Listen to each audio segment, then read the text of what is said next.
হ্যাঁ রান্না হলো? হ্যাঁ হয়ে গেছে রান্না। তুই খাবি?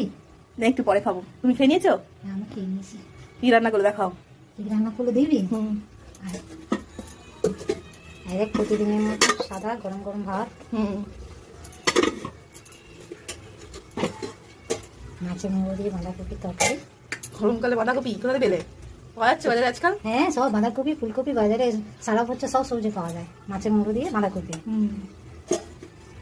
আর ওই মুড়োরই ঝাল করেছি, মাছের মুড়ো ঝাল। মাছের মাথার ঝাল। হুম। এটা দেখ, এটা চিনি চাপা মাছের ঝাল। মাছের ঝাল। আর তোর জন্য এই যে একটু কষা মাংস তোলা আছে। আচ্ছা,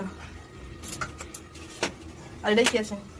এটা এটা তোদের শরীরে রক্ত হবে বলে সব সিদ্ধ আচ্ছা, করে রাখা আছে। বিট সিদ্ধ। হ্যাঁ বিট সিদ্ধ, নিচে হচ্ছে কুলেখাড়া পাতা সিদ্ধ। আচ্ছা, আর কড়াই নিশ্চয়ই চিকেন হচ্ছে। হ্যাঁ কড়াতে তো চিকেন হবেই। এই যে কড়াই এখন চিকেনটা হচ্ছে, আর কি এখনো